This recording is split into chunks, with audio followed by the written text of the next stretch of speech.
छोटे लोग, छोटे मन के लोग छोटी बातें करते रहते हैं। निकल तो मैं उसी दिन गया था जिस दिन इन्होंने रामचरितमानस को फड़वाया और जलवाया गया था। तो हार जीत लगी रहेगी। चुनाव में हारेगा। आदमी को राजनीति नहीं हारनी चाहिए। मन से इनसे दूर उसी दिन हो गए थे जिस दिन राम मंदिर का दर्शन करने से रोका गया था। समाजवादी पार्टी में वही बचेगा जिसके पास दूसरी जगह राजनीति करने का कोई विकल्प नहीं होगा। बाकी समाजवादी पार्टी में कोई नहीं रह पाएगा। 4 पीएम न्यूज नेटवर्क में आप सभी का स्वागत है। मैं हूं क्षितिज कांत। आज समाजवादी पार्टी ने एक बड़ा काम किया जो उसकी चर्चा पूरे प्रदेश भर में है। 3 बागी विधायकों को समाजवादी पार्टी ने निष्कासित किया है। उसमें से एक हमारे साथ में है, राकेश प्रताप सिंह। हम बात करेंगे। आज निष्कासित कर दिया समाजवादी पार्टी ने, अभी तक साथ में थे। चर्चा हो रही थी कि आप लोग को हृदय परिवर्तन का भी समय दिया गया। क्या कहेंगे? खिसियान बिल्ली खंभा निचोड़े, एक कहावत है मेरे यहाँ। निकल तो मैं उसी दिन गया था जिस दिन इन्होंने रामचरितमानस को फड़वाया और जलवाया गया था। हम मंच तो नहीं, लेकिन मन से इनसे दूर उसी दिन हो गए थे जिस दिन राम मंदिर का दर्शन करने से रोका गया था। तो अब उस पर निष्कासन की जगह कहाँ बचती थी, लेकिन चलो उनकी अपनी बात है, वो कह रहे हैं, वो जाने। लेकिन मैं इतना केवल कह सकता हूँ कि मैं उनके इस निर्णय का बहुत स्वागत करता हूँ और उनको खूब शुभकामनाएं देता हूँ कि इसी तरह से लोगों को आप निकालते रहिए। और जो अभी समाजवादी पार्टी में है उनसे मैं अनुरोध करता हूँ कि सही बात बोलते रहिए, आप पे भी इसी तरह की कार्रवाइयाँ होती रहेंगी। आप लोगों ने पार्टी छोड़ दी, आज निकाल दिया गया। स्वामी प्रसाद मौर्य ने पार्टी छोड़ दी थी, नाराजगी आपकी उनसे थी। वापस जाने का कोई चर्चा नहीं हुई आप लोग की?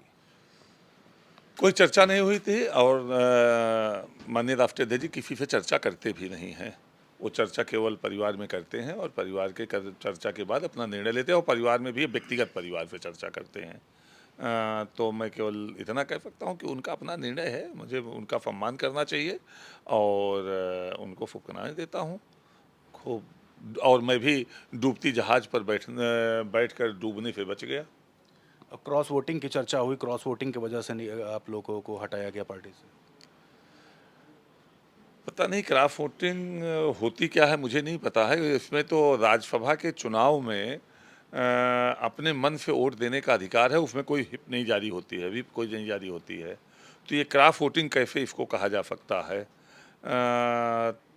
इसमें जिसको इच्छा हो, जो कैंडिडेट जिसको पसंद हो उसको वोट करने का अधिकार है इसमें। राज्यसभा में वोट डालने के बाद प्रेस कॉन्फ्रेंस हुई, उसमें एक पैकेज का जिक्र किया गया था कि पैकेज मिलने के बाद आप लोगों ने इस तरीके कृत्य किया। छोटे लोग, छोटे मन के लोग छोटी बातें करते रहते हैं। आगे क्या सोच रहे हैं, किधर जाना है? कोई पार्टी समझ में आ रही है? गौरीगंज तय करेगा, गौरीगंज की जनता तय करेगी, गौरीगंज के हमारे अभिभावक तय करेंगे। कोई चर्चा चल रही किसी पार्टी में जाने की? नहीं, अब बैठूँगा। अभी तो मैं यहाँ आज ही जो है अभी गौरीगंज जा रहा हूँ, सबको बुलाऊँगा, सबके साथ बैठूँगा, चर्चा करूँगा। जो दुख-सुख के साथी हैं, जो राजनीतिक मार्गदर्शक हैं, जो हमको हमेशा सही दिशा की ओर ले जाने का काम करते हैं, उनके साथ बैठ के वो निर्णय लिया जाएगा। कई तस्वीरें वायरल हुई आपकी, भारतीय जनता पार्टी के नेताओं के साथ, अमित शाह के साथ वायरल हुई, योगी जी के साथ वायरल हुई। इसकी भी चर्चा काफ़ी हुई। लोकतंत्र को ना समझने वाले और संवैधानिक व्यवस्थाओं को ना मानने वाले लोग ऐसी चर्चा करते हैं। मेरी भारतीय जनता पार्टी के किसी के साथ मेरी कोई फ़ोटो नहीं है। उत्तर प्रदेश के सरकार के मुख्यमंत्री, उत्तर प्रदेश के सरकार के मंत्री, भारत सरकार के गृह मंत्री और भारत सरकार के मंत्रियों के साथ मेरी फ़ोटो है। एक लंबे समय से आप समाजवादी पार्टी में रहे, पूरा अपना जीवन एक लंबा समय आपने दिया। अभी क्या चल रहा है दिल में? पूरी जवानी समाजवादी पार्टी को दिया और उस समाजवादी पार्टी को गौरीगंज में जो लगातार वहाँ कभी निर्वाचित नहीं हुई थी, उसको वहाँ के हमारे कैंडिडेट बनने के बाद वहाँ के हमारे महान शुभचिंतकों ने जिताकर पहली बार भेजने का काम किया। जिस समाजवादी पार्टी को माननीय मुलायम सिंह यादव ने एक छोटे से गांव से निकलकर और देश की बड़ी पार्टी बनाने का काम किया, जिस समाजवादी पार्टी में रहते हुए बड़े बड़े विचारक उत्तर प्रदेश के उत्थान की बात करते थे, जेनिफर मिश्रा जैसे लोग, वो समाजवादी पार्टी आज जाति में समेट कर रह गई है। वो समाजवादी पार्टी आज परिवार में समेट कर रह गई है। इस बात का दुख होता है। पिछले जो चुनाव लड़े आपने लोहिया की विचारधारा अपनी आपने जनेश्वर मिश्र जी की बात की वो विचारधारा पे चुनाव लड़े 27 में भी चुनाव है आप समाजवादी पार्टी में वापस जाने की बात नहीं कर रहे हैं तो विचारधारा क्या बदलेगी कि इसी विचारधारा फिर से चुनाव। ऐसा है, समाजवादी पार्टी में ही समाजवादी पार्टी नहीं बची। समाजवादी पार्टी अब पेरियार पार्टी हो गई है और समाजवादी पार्टी में नेताजी के साथ काम करने वाले लोग, उनको मानने वाले लोग, लोहिया जी को पढ़ के उनके सिद्धांतों को जन जन तक पहुंचाने वाले लोग अब नहीं बचे हैं। तो अब वहाँ पहुँच गए हैं पेरियार को पढ़ के काम करने वाले लोग। आप दाएँ-बाएँ मंच से लेके बाहर तक आप देख सकते हैं इस बात को। वो वहाँ अब वो लोग पहुँच गए हैं जो समाज को बाँट के ही या किन्हीं न किसी न समाज को गाली दे के हमेशा राजनीति करे हैं, वो पहुँच गए हैं वहाँ। और ये बात 22 के चुनाव के 1-2 महीने पहले, 3 महीने पहले से ही शुरू हो गई थी और उसी में दिग्भ्रमित हो गए राष्ट्रीय अध्यक्ष जी और उसका खामियाजा कभी ना कभी तो भुगतना पड़ेगा। अभी 3 विधायक पार्टी से निकाले गए हैं क्रॉस वोटिंग कईयों ने की थी।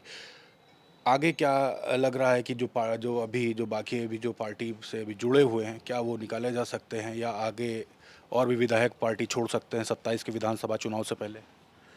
समाजवादी पार्टी में वही बचेगा जिसके पास दूसरी जगह राजनीति करने का कोई विकल्प नहीं होगा, बाकी समाजवादी पार्टी में कोई नहीं रह पाएगा। और जरा सा भी जिसमें अपने सम्मान के प्रति संवेदना होगी, जरा सा भी जिसमें स्वाभिमान होगा अपने प्रति, अपने समाज के प्रति, अपने धर्म के प्रति, अपने राष्ट्र के प्रति, वो समाजवादी पार्टी में नहीं रह सकता। कई राजनीतिक विशेषज्ञ चर्चा कर रहे हैं कि राजनीति आप लोग की आगे आने वाले समय में खतरे में आ जाएगी। दारा सिंह यादव ने पार्टी छोड़ी, चुनाव देखिए क्या हुआ। ओम प्रकाश राजभर ने छोड़ी, उसके बाद उनके बेटे चुनाव लड़ते हैं घोसी से। जो रिजल्ट आया काफ़ी दर्दनाक था उनकी पार्टी के लिए। देखिए, राजनीति केवल पद के साथ नहीं हो सकती है। चुनाव कौन नहीं हारा है?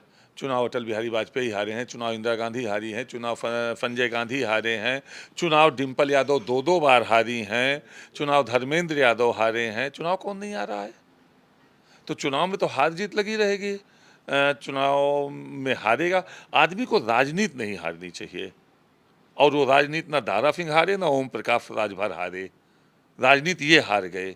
22 में बनती सरकार इन पेरियार के लोगों को बगल बिठा के और उस सरकार को गंवा लिए। बिल्कुल, बहुत बहुत धन्यवाद। तो हमारे साथ राजेश प्रताप सिंह जी थे, आप सुन रहे थे।